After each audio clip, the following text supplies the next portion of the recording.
Welcome back to the Sharon Fitzmaurice podcast. And today, my guest is Rachel Gotto. Rachel is a clinical hypnotherapist, crisis coach, best-selling author, TEDx speaker, and radio guest who has triumphed over extraordinary adversity. From losing her husband in a diving accident, to becoming a sole parent, to battling a brain tumor that left her temporarily paralyzed, her journey of recovery is a testament to the power of resilience and a strong mindset. Now she inspires others to overcome their own obstacles and build unshakable resilience, excuse me, in their lives and workplaces. There goes when you're trying to say it all, Rachel. It's a mouthful because it's inspiring. Just even reading the bio is just to see you now standing here in your powerful self, having overcome all of that is just inspiring. So you're very welcome, Rachel.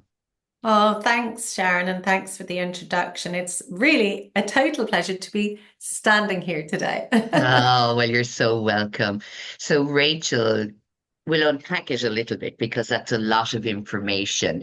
And you know, as well as I do, when people are going through a crisis in their lives, they tend to focus on everything that has gone wrong. And here they are faced with another crisis. And when we look at that, and some people will hear it, and they will go to, oh my God, how could she have come through that? But it wasn't all together. And that's what I like to emphasize that, we have one crisis that we move through, we learn from it, hopefully, and we learn more about ourselves. And then we're, I suppose, adding tools to our life to help us to get through the next crisis, because more often than not in this beautiful human experience, we are faced with crises and challenges that we have to move through first. We overcome and hopefully we learn from them. But let's move back to beautiful Rachel. So, first and foremost, losing your husband in a diving accident, that is something that none of us want to ever have to face in our lives. Losing a partner is hard enough when they have been unwell and we feel like we're prepared, we get a chance to say goodbye. But how was that experience for you, Rachel? Hmm. It's almost difficult to answer that because it was such a vast, immense, devastating experience that my experience was that I almost left my body for quite a long period of time. I was actually present on the boat when the accident happened, and we also had 11 other divers in the water alongside my husband. So part of me in the heat of the moment remained functional. And the other part of me was, of course, collapsing under the understanding that potentially Nick wasn't going to make it. And, looking back, as I'm looking back at that young woman, I was 29 years of age, needing to take care of 11 other people while not really sure whether my husband was going to come to the surface again or not. When I look back, I'm continually astounded that but also other human beings, have an innate capacity to stay functional, to stay alive, and to stay keeping safe, which is kind of interesting. People often say to me, oh, I wouldn't have been able to do that. And my response is actually, you would do it in your own way, but you would do it. Of course, that's taking the human's devastation out of it. And of course, that's not going into the emotional side of it. But just looking back at that event, how on earth did I survive it? I was nearly 6 months pregnant, and the most horror of horrors, I hear it's my husband who's in trouble. Now, I had been trained what to do should an event like this happen.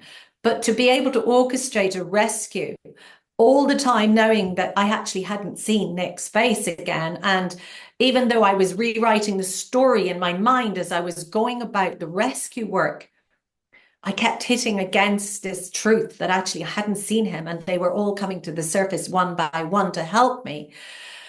It took me all my strength, but not the strength we'd imagine, that where we put our shoulder to the wheel and we say, chin up and keep going. It took me all of my internal strength that actually is the essence of my life to keep going. And I think that instinct and innate capacity for survival took over in those moments.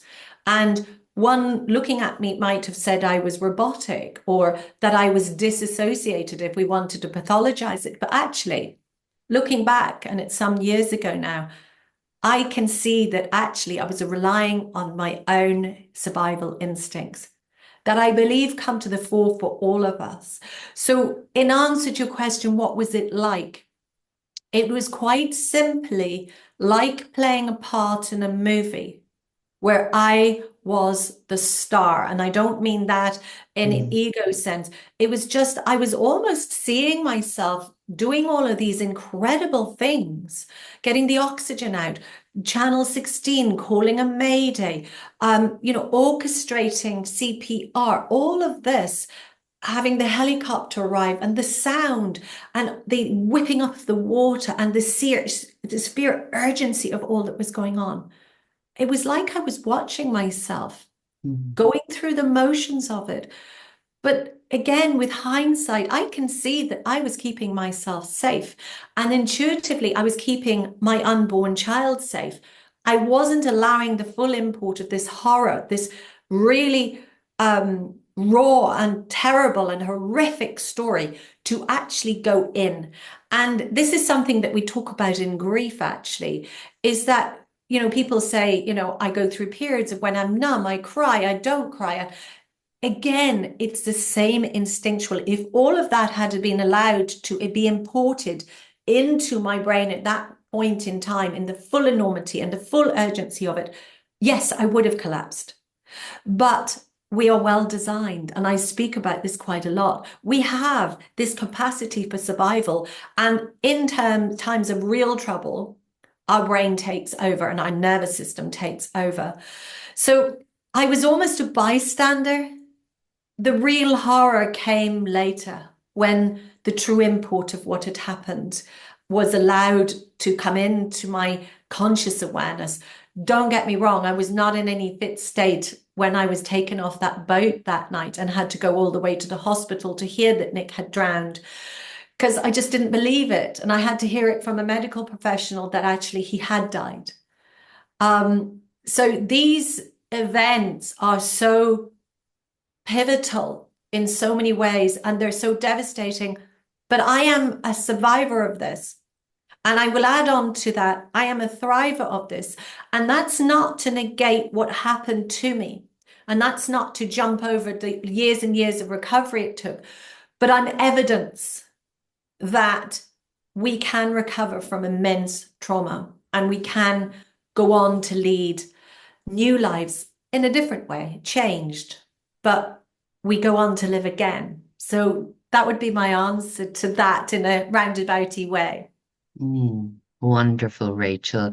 And something that struck a chord with me is when you said it's almost like I was in a movie and I was the star or the lead role, and you were playing a part to get to the next part and the next part and the next part. And I hear that quite often from people that have no more than you. We none of us could imagine, and we never want to imagine those things happening to us or our loved ones.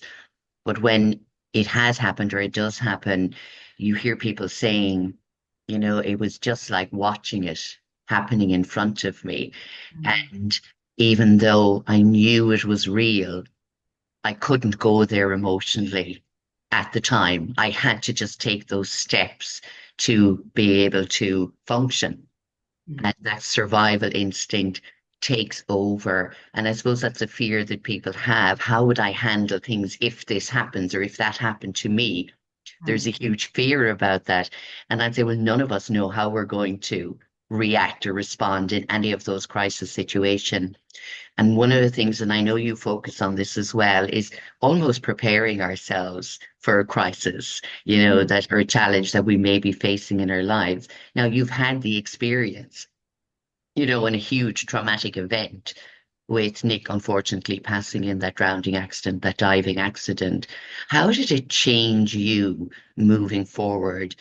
As you said, you still had to go through the grief and the recovery, and you were carrying your unborn child, that itself was huge. How did you, in the weeks and months following that and the lead up to the birth of your child, how did you move through that, carrying all of that grief and shock and trauma? Mm. Um, Again, I would say instinctually.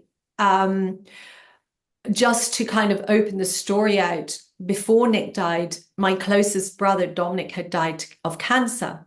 And I had spent the preceding 2 years looking after him. So I'd already I experienced a massive loss. And that was already, part of my existence. And I was still trying in my way to process Dominic's passing. So when Nick died, just under a year and a half after Dominic, again, my belief is that instinct took over mainly. And, by very virtue of the fact that I had really lovely support, I think that probably goes without saying. But it's a broader story than just saying I was minded by my family and those close to me, because most of the time I was alone. And my memory of it is I went to bed. Before Nicola was born, I simply went to bed and I stayed there. And it was the only place I felt remotely safe. Everywhere else felt dangerous and dark and risky and almost life-threatening. So I spent the 3 months between Nick's death and Nicola being born mostly in my bedroom. And when I look back, I would almost say frighteningly quiet. Um, I now know, because of my work now and everything, that I was developing PTSD, and that, the flashbacks that I never spoke about, the inability to sleep at night that I never mentioned, the absolute shock and horror that I was experiencing in my body, all of these were going on. But in those days, it wasn't the conversation. It wasn't part of our language. So nobody was asking me, are you experiencing this? And internally, I was confused and frightened. And if I may share, I think it's really important, I was ashamed of what was going on inside me. So therefore, and everybody looked really normal around me. So I was thinking, if they look normal, then what I'm experiencing must be what they're experiencing. So therefore, I won't mention it. I didn't know that I was living in the horrors. And the only time I felt remotely at peace was safely in my bed with my pregnant belly, with jam sandwiches, funny enough. And that was how I existed. And that and a hot bath, those two things were about the only things that remotely took away the horror. But those were now I know the early days. I hadn't even begun grieving or processing. I was living in the after effects of an emotional bomb had gone off in my life. Not one, but I was in the middle of the second bomb. And if you imagine the reverberations maybe of the silence that comes when we know a bomb has gone off, there's an eerie silence. And I think looking back, I was living in that eerie silence, that I was sort of looking around my world and trying to make sense of it, and trying to, like, in my body, understand what had actually gone on. I never once thought about it. It was just this living. I was living elementally. I think I was living simply on guts and nerves, and there was no language at that point ascribed to anything I'd gone through. Mm. With so much of what you're saying, Rachel, I resonate with because I have just spoken to another lady about exactly feeling the very same way as you. And to hear you almost echoing back my thoughts and feelings of the time, I nearly feel a sense of relief because, like you, I had shame about how I was feeling. Nobody else was talking like this. And even to this day, and it's 30 years later nearly, I love how people are speaking out now and sharing their stories because I think it's helping more and more people to understand what they are feeling and have felt in their lives and still maybe are holding on to that shame about speaking or maybe they don't even realize they have PTSD, or that they are suffering with that trauma or that emotional wound still, you know, developed into something else, and they call it something else now. And I think it's nearly like, for me, when we speak so openly and so eloquently, like you do, Rachel, in the way that you explain it, you're bringing it back to the very simplistic of keeping yourself safe and finding that instinctive survival mechanism that we all have inside of us to try and stay alive, even though it would be easier not to wake up the next day and have to face that pain again. Absolutely. And thank you for sharing that, because I agree with you that sharing our story, as I said earlier, is evidence that change will come, that this won't be forever. And yes, you're in the real shit at the moment, but time, which is a horrible word, I know, but the wheels of time will turn. So having somebody to share that they've recovered, or like your guest this morning, that they're leading a different life, it's so, so important for us to do this, because often we can be living in a land of no hope. And often there's a diagnosis given, which is, this is for the rest of your days. And I have received those diagnoses. And not to say that the medical profession isn't valid and doesn't, isn't an important part of our lives. But however, understanding that things do change and that we can grow and there is potential and there is hope is so vital to our human existence. If we all got up in the morning and said, well, we're going to be dead in 50 years, that mindset would stop us doing anything. And it's the same with trauma. It's very easy to understand that trauma is a full stop. Trauma needs support and it needs help and it needs professional sorting through. However, it isn't a full stop on somebody's life. Well, you're absolutely proof of that, and I think I am as well. So I love hearing that. So tell me about the birth then of your beautiful daughter. That was a joyous occasion, but I'm sure also you felt the loss of Nick even stronger then. Yes. I'm going to be very real about this because I do think that this is a very important area. A lot of people said to me, you have a you have a baby, that's compensation. Actually, when I was grieving, that was no compensation at all. With the loss of my husband, I would have traded anything to have him back. Now, Nicola and I have had very real conversations about this. She's 20, nearly 26. She'll kill me saying 26 because she's not 26 until December 3rd. She's hanging on to being 25. But, I've had real conversations with her. I was not in my body. I was not fully present. I was not able to feel very much apart from physical pain, believe it or not. So the birth of Nicola was probably another mountain I had to climb in my absent, sort of almost, disassociated way. I did not have the physical energy to give birth. I did not have the mental capacity or the emotional wellness to look forward to it. It was something I had to do, another have to, another should.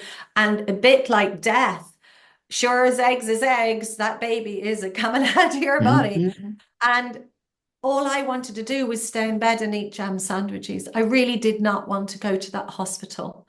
And I really did not want to have to find the energy inside me to do this. And then I gave birth to this baby who needed me. And I didn't even have enough for me.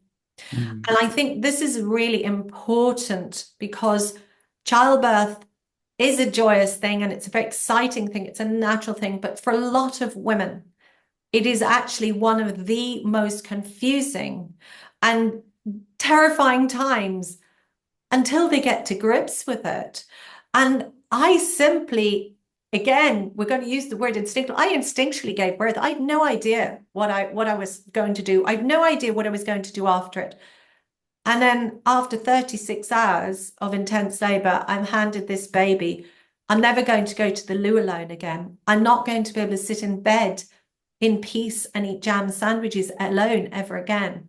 And so as much as I adored her in that way that we do adore our children, it was another burden that it would take me a very long time to break through the ice of the PTSD and the disassociation and the terror and the horror to feel that a real bond situation. And I've spoken to quite a lot of mums about this, even in the best of circumstances. And they've said, thank you for saying that, because Mm, I really didn't bond with my daughter for 2 or 3 months or whatever.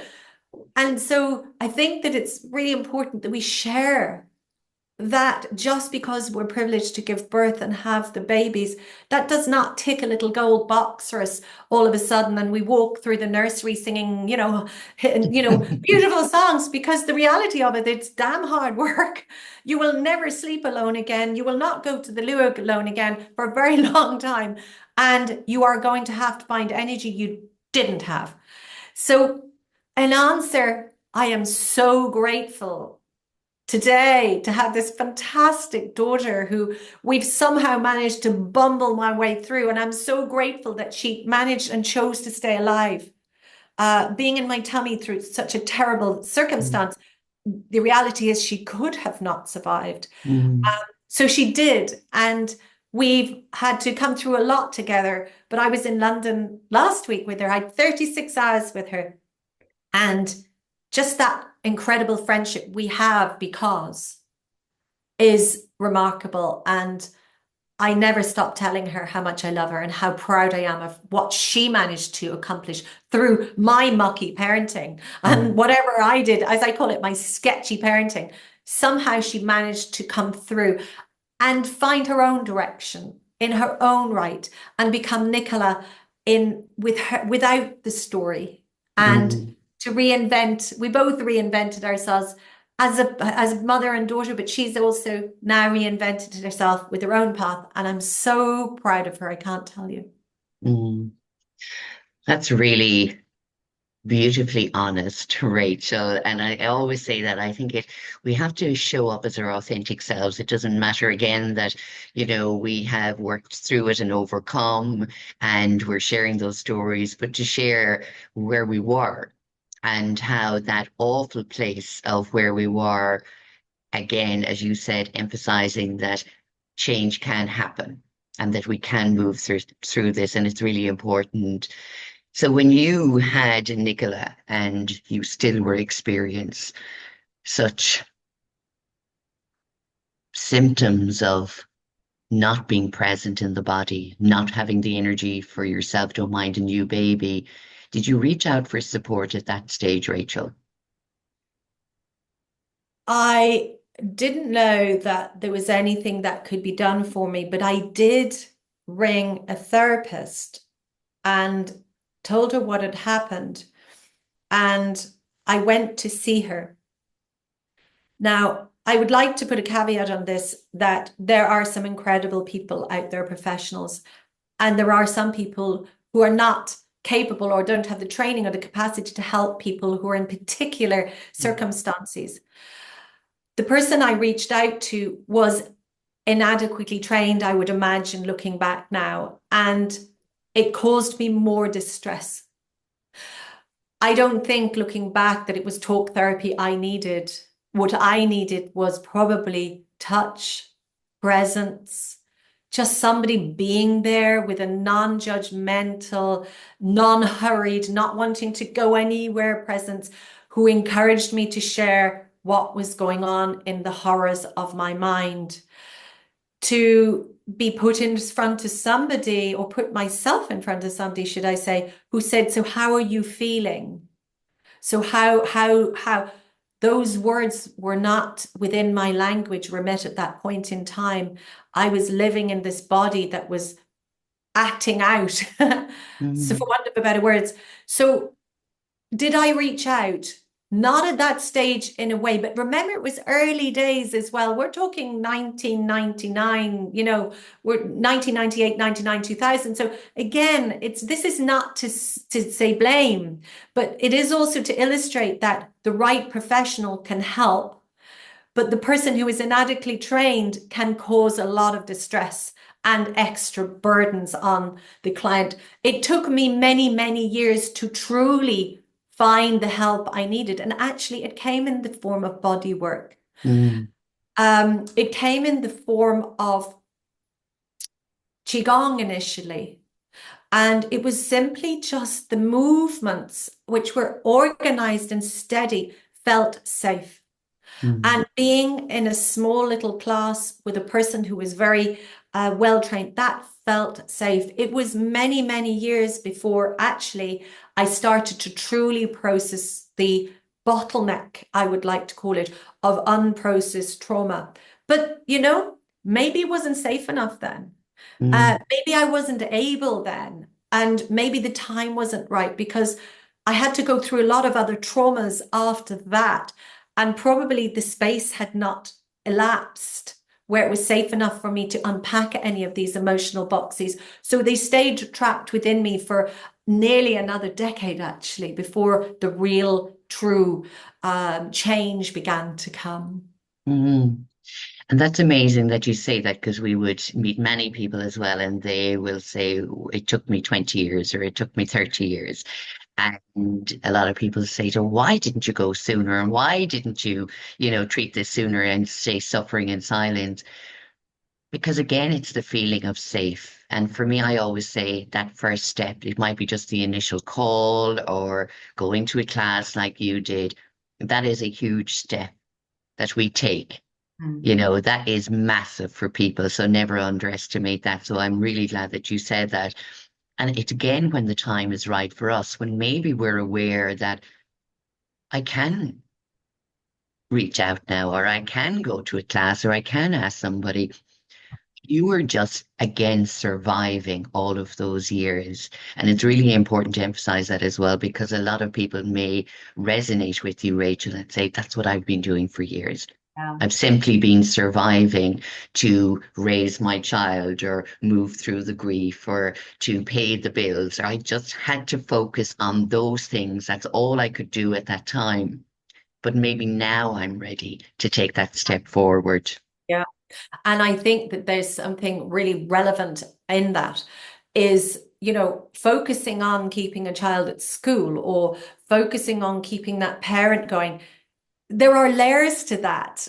And sometimes I believe that actually the time is coming after that, but that particular focus keeps you safe and away from, should we say, the hot cooker, because it might be too soon for you to be able to risk it, one. And number two, feel safe enough or enough time has elapsed that your nervous system and your body feel that it's okay to start unpacking. There is, we know, and you'll agree, there is a right time. And sometimes our body creates the right time and the Mhm. space when it recognizes, I can let go here maybe a little bit. And that journey can be difficult. It doesn't mean to say once we reach out, yeah, it's a bumpy journey.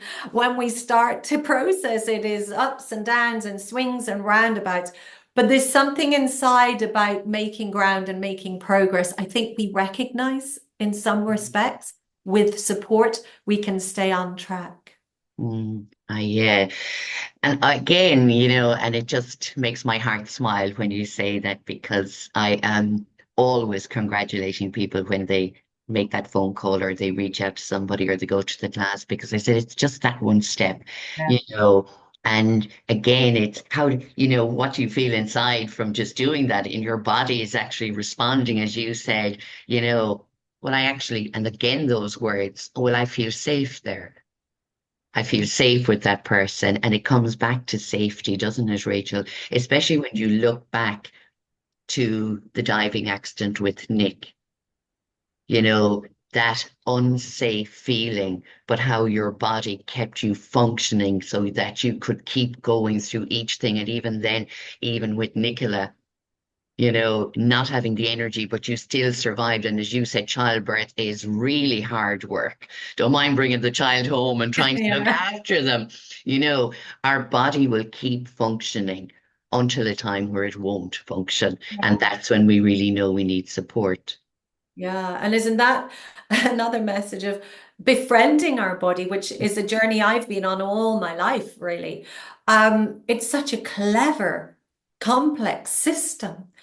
and its primary job is to stay alive. Mm. And if that wasn't there, believe me, the human race would have died out a long time Yeah. ago. And this is, this is trauma survival, but it's so sophisticated.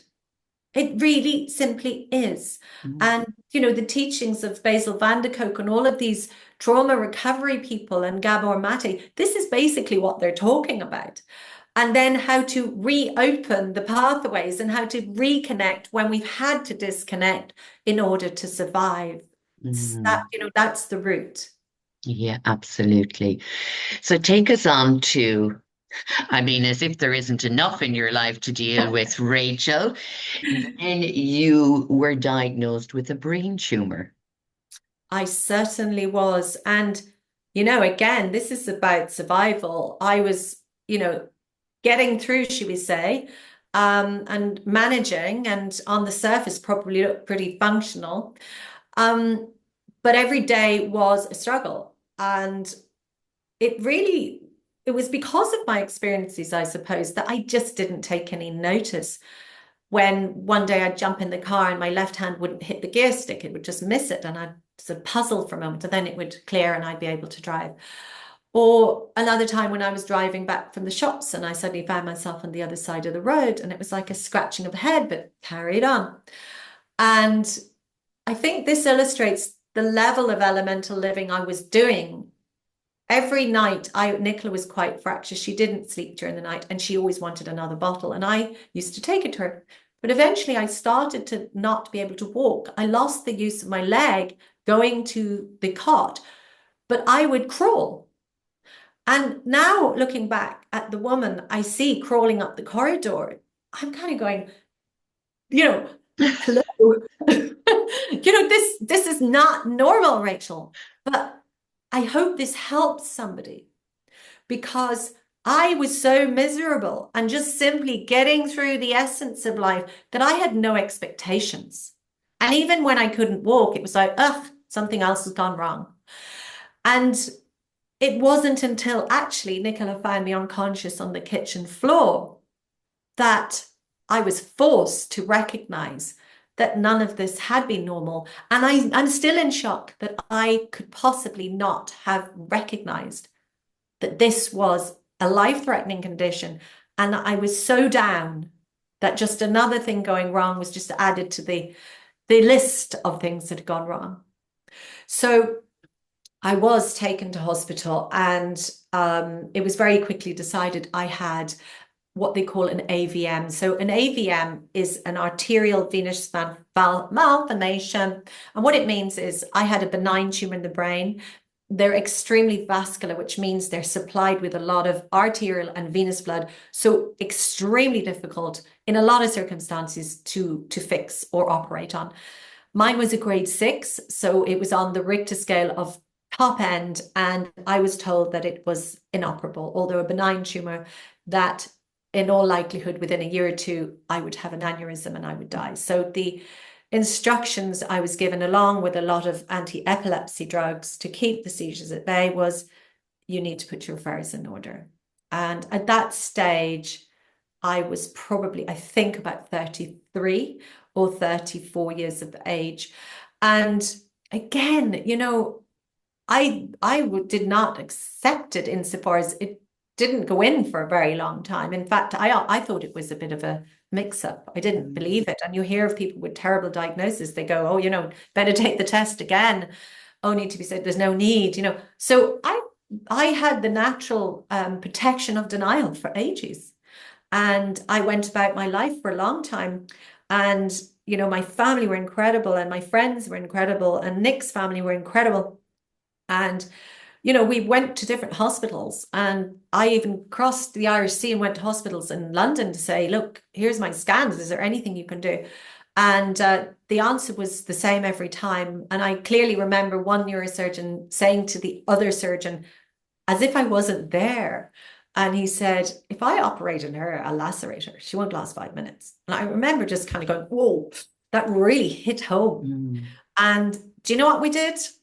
We went to the pub. Me and my girlfriend, we crossed the road of the hospital and went somewhere and found a dingy pub, and we drank gin and tonic. And what do you do in those circumstances? You know, your doors are closing constantly. So I Mm. was no saint, and I wasn't sitting there. You know, I was trying my best to find an answer to this, and at the same time being very human. And we even went to see a play, that not a play, a musical, Les Miserables. I don't know if you've ever seen it, but it is miserable. Mm. And myself and my girlfriend wept all the way through, because at the end of it, the mother dies, doesn't she? Mm. And we were going, why did we go to this blooming thing? So we had to have another gin and tonic after that to compensate for Yeah. that. So that was kind of, you know, a lot of black humor got me through, and a lot of Mm. nonsense and silliness, funny enough, from, you know, close quarters helped me process what was the real truth, which was, if we don't get somebody soon, this is going to be catastrophic. And I did write my will, and I wrote letters to Nicola for her 18th birthday and her wedding, and I did all of those things. And I handed them to a very close girlfriend and said, hope to goodness you'll never, ever have to deliver those. Mm. So the good news was that somebody in my Nick's family knew somebody who knew somebody who knew somebody, basically. And out comes Mr. Richard Nelson. He's a maverick neurosurgeon in Bristol. And he asked to see my scans. And in those days, they were huge. So we had to post them over. I never met him before the surgery. Mm. And he basically wrote back, and he was very formal. And he said, Dear Mrs. Gotto, you know, it's like, whoa. And, you know, Rachel would have helped a little bit. But anyway, he said, look, I'll give it a go. If you survive, you need to know that the potential for you being paralyzed down the left-hand side of your body is huge, and you need to take that into account. And of course, I didn't even read that letter, and I'm so cross. I actually threw it in the fire, and I could do with it today. It would have been fabulous to add into my book. But anyway, I did. And I went across to Bristol, and it was about 13, 14 hours of neurosurgery. I had an intracranial bleed. I survived the night, and that was incredible. Mm. And it was about, I would say, 7 or 8 days before the full import of what had happened to me became apparent. I was kept, you know, very quiet. My brain needed to rest. And I remember clearly, and I was writing about it this afternoon for somebody else, trying to turn over in bed and simply kind of haul it, you know, and nothing happening. And then going at it again, and, you know, what's on my body? You know, what's holding my body down? And then it dawned on me, his words. Mm. And pressing that button, and the nurse coming and saying, hold on, I'll get Mr. Nelson. And I was thinking, I know why you want to get him, because you don't want to tell me. And so he came, and he very kindly told me, we don't know what we've done. We don't know, will you ever walk again? We don't know what'll happen. I tell you, the good news is we got all of the tumour, but after that, it will remain to be seen.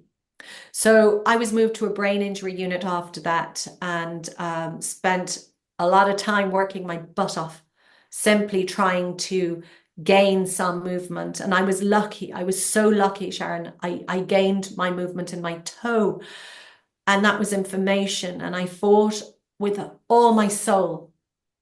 And my legs started to come back. My left arm and hand were completely dead. But the minute I had a bit of go back in me, I requested to be sent back to Ireland. And the consternation it caused in the brain injury unit was, you know, the whole team came and said, you're not ready. You cannot possibly go back to Ireland. And I was adamant. I said, it won't get well here. I need my people. I need to be among my own.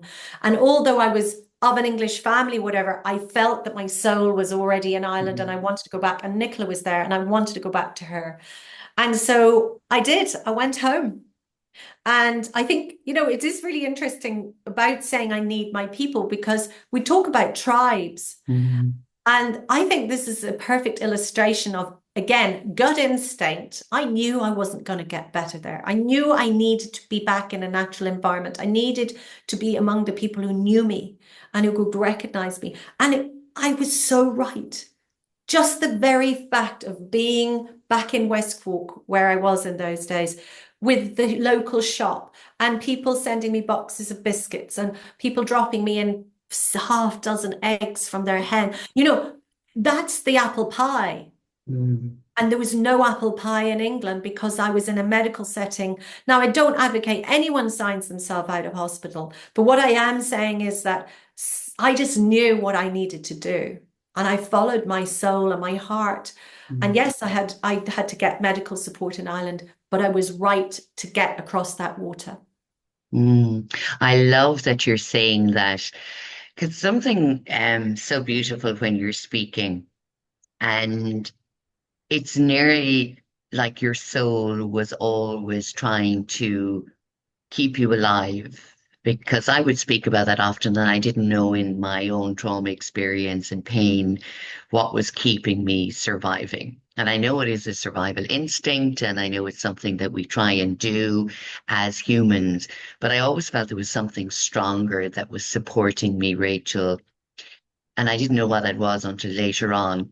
And hearing you again speak about it, and I love that you've said that, that even after the surgery and in rehabilitation, it was like your soul was whispering to you, go home to your people, go Mm. home where you will be held in that space where you will feel, and again, the safety. Mm. Mm. Mm.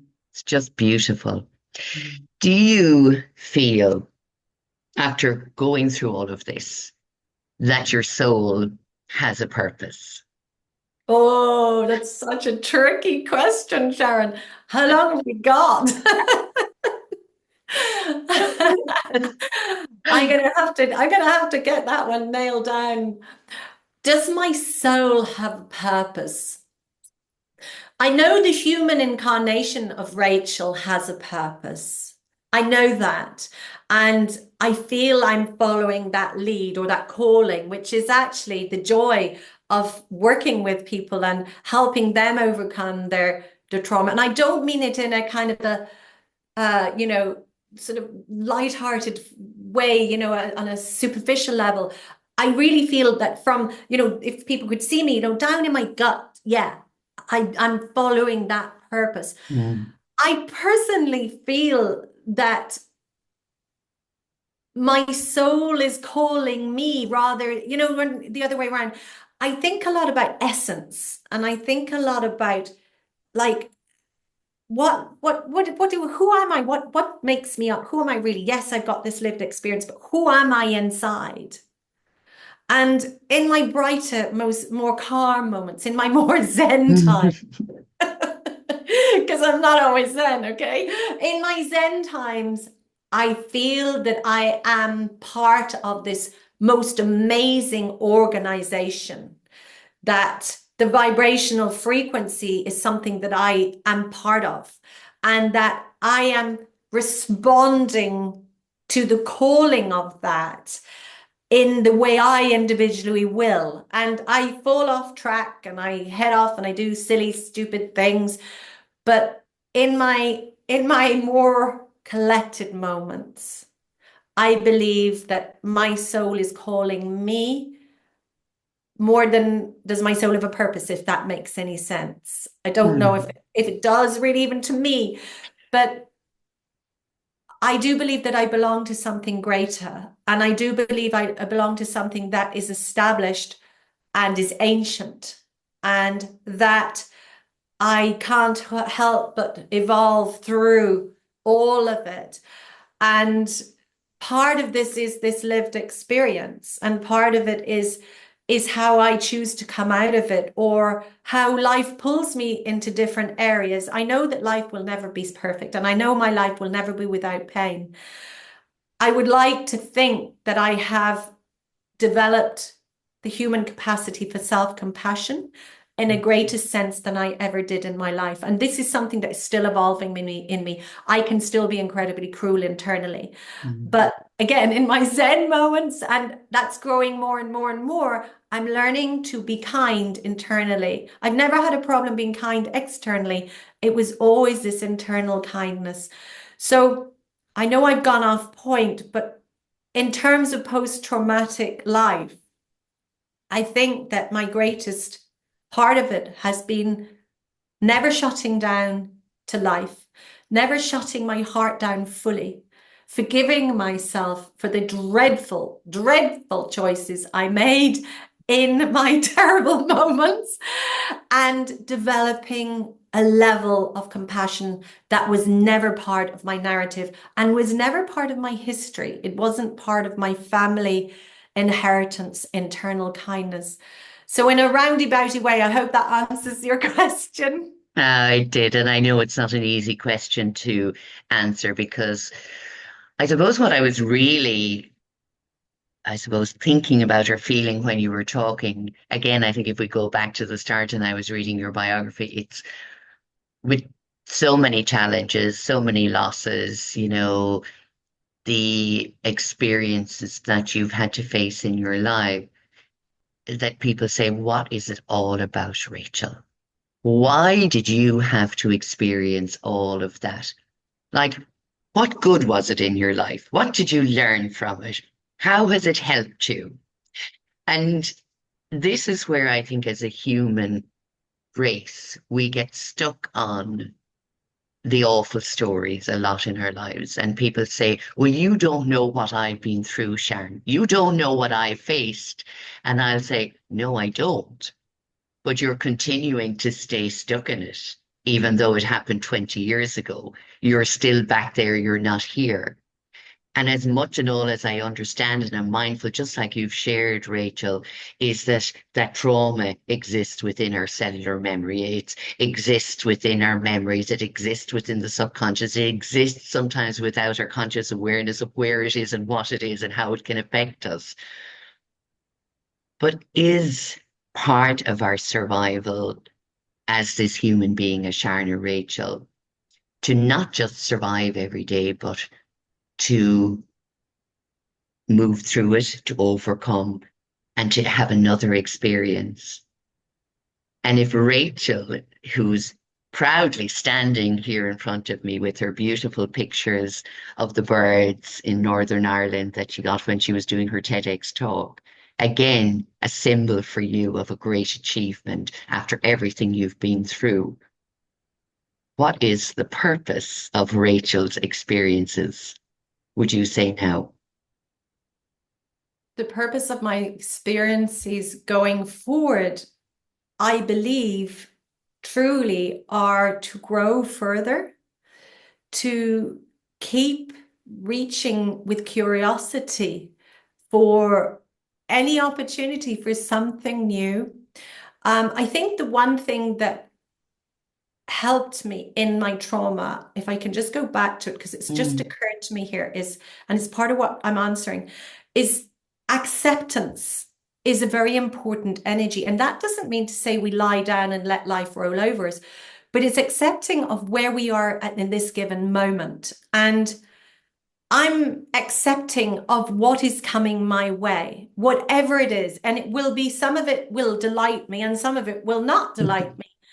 But it's about not trying to fix the future how we want it. It's about standing in front of the future and saying, I have been blessed with actually this lived experience of being a human. I mean, if you look at the chances of us being in this body is 1 in trillion, I don't know what it is, mm, but it is a very remote chance it would happen again.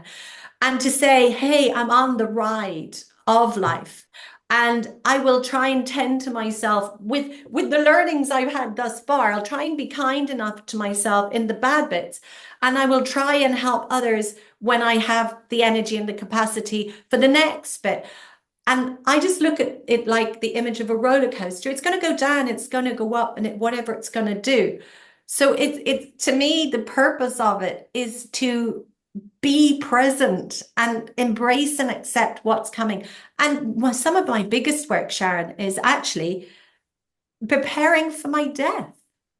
I've mm, had so many experiences that are horrific surrounding death. I watched my brother, simply disappear in front of my eyes, and he was 28 at the age of cancer. I saw my husband die in front of me. I watched my father die a year later. I faced my own demise. And actually, rather than leave me with a sense of understanding and peace with it all, it actually left me with quite a difficult experience, because none of that was beautiful and peace and serene. A lot of that was really, really awful. So a lot of my work in purpose now is actually reconnecting to the life force in a different way, and Mm, seeing that we are not scared to be born, so we must not be scared to leave this life. And so those are the sort of things that make me very curious and take up mm, a lot of my airtime. So that's a lot of my purpose too, Sharon. As you know mm, yourself, we're on sort of similar mindsets and journeys. mm, It's complex to answer those questions because on a given day it might change. mm. But I would like to think also that my purpose is curiosity, to remain curious till the last minute, and hopefully to have got to the stage where when I'm passing over and transitioning wherever I'm off to, that I'm still curious about it. I love it. And again, as I say, you echo many of the words that I speak out loud and even in my mind. It's the curiosity. And again, if we look back to the experiences that have shaped much of our lives, and what we carry with us and how it has affected us, but how it has helped us and how we've evolved from it and the work that we're doing now, I now have a great appreciation for myself. And, that's why I honor and sharing other people's stories and that they have the courage to come and share it with the world. And especially like you, Rachel, sharing it on your TEDx talk and in your book. And so much of yourself, your authentic self, you share with people openly and with all the dirty, grubby stuff that people don't want you to know. That is the stuff that really matters at times to people that are stuck in that muddy place and there's no clear picture forming in their mind or in the world, and nobody can offer them and telling them to do. Once you get through this, you'll be fine. Mm. They haven't even got to that place yet. They can't even see any way out. So to hear that somebody else has experienced what they're feeling or have felt, almost there's kind of a sense of relief for people because then they feel I'm actually not alone. There's that Rachel lady and she was doing a TEDx talk. She was where I was. Mm. You know, that is to me the human connection. It It's is so so, important. yeah, so You're important. speaking my language, Yes. absolutely. If somebody had have come to me in one of those tragedies or traumas and said to me, listen, you are going to be okay one day. You will survive this. There is evidence of survival of this. And I am here to hear your horror stories. I'm here. You can speak to me the terror in your mind that you dare not share with Mm, anybody. What a difference it would have made to mm, my loneliness, because isn't it the most lonely thing in the world? We're not socially acceptable unless we smile and say, oh, sure, all of these platitudes that come out, they're well-meaning and we mustn't ever judge anyone because that's the skill they have. But however, platitudes and politeness and putting a cover on it and putting a veneer and a social, full stop on it, we're the ones living the lonely life internally. So I do hope our conversation has made somebody feel, okay, so there are people who have experienced this. There are people who've survived it. There are people who are thriving again, or at least leading a peaceful life again. So mm. important. Yeah. So beautiful, Rachel. You have so much to share with everybody, and I know we're nearly out of time, and there are so many other questions I would like to ask you, but I hope that maybe you'll join me again on a podcast some other time, or we can do an Instagram live, something where we can go deeper into the story. Um, it is just beautiful to hear all your life experience. I also have that beautiful feeling of compassion for you going back to the Rachel that lost her husband, was the young mother giving birth, not having the energy for herself, then getting a diagnosis, losing her brother, losing her father. There is so many parts of that where, I feel you. If you now could go back and speak to Rachel that had just lost her husband or just lost her brother or just given birth, what would you say to her? I think I'd like to say to not be ashamed of anything, no matter what you think, no matter what you do, no matter what decisions you make. And other people's ideas of what you are going through are their ideas. And your experience is incredibly deep and incredibly valid. And surround yourself with people who seek to understand and seek to align themselves with you. But you've done nothing wrong and you never will. You're doing your best simply with the skills and the tools you have at this moment in time. Mm. So that was what I'd say. And I know that was more than one thing, but It's loads, and I think I everything should you have done said a is so few bit true. extras. I love it. But again, it's again meeting ourselves back in that place. You know, because when we've moved on from it and we've grown and we're now helping others and everything. But again, it's to look back and have, you know, I always say about my child self, she's my hero because she had the survival instinct to survive and help me grow. And my teenage self had the courage to step away from harmful people and environments. You know, so it's not me, the evolved Sharon that's learned so much and studied all of this. It's my child self and my teenage self and my young adult self. They're the real courageous and brave people because they came through the worst experiences That's that so true. led the foundation for me to be here. And they experienced it. Absolutely. Mm. Rachel Gotto, you have been amazing. I wish you every success for everything you do and for the rest of your life. And to hear you with your beautiful friendship with your daughter and how that you bumbled through, you know, I think for every parent, that's a lovely thing to hear another parent say that it doesn't have to be Instagram perfect and show all the lovely things that we do and all the great things we experience to show that everybody struggles at certain times in their life, whether those be big challenges or small ones, that they are all valid and that they aren't alone and that there is somebody there that wants to listen to them. Yeah. 100%. Rachel, thank you so much. Really love this conversation. So please do go and check out Rachel on rachelgotto.com. You can also find her on YouTube, Rachel Gotto Hypnotherapy, Instagram, Facebook, LinkedIn, and I will be putting all of the links up in my show notes. Rachel, thank you so much. As I said, we only really, even though people might say that is a lot for one podcast, but really, it's only going into introducing the things that you've experienced. So I know on your pages that you share a little bit more, but your book, Flying on the Inside, as well, people get an insight into you. So I encourage everybody to go and check out Rachel, and I hope you enjoy getting to know Rachel as much as I did. So until next time, take care of you, and thank you for joining me.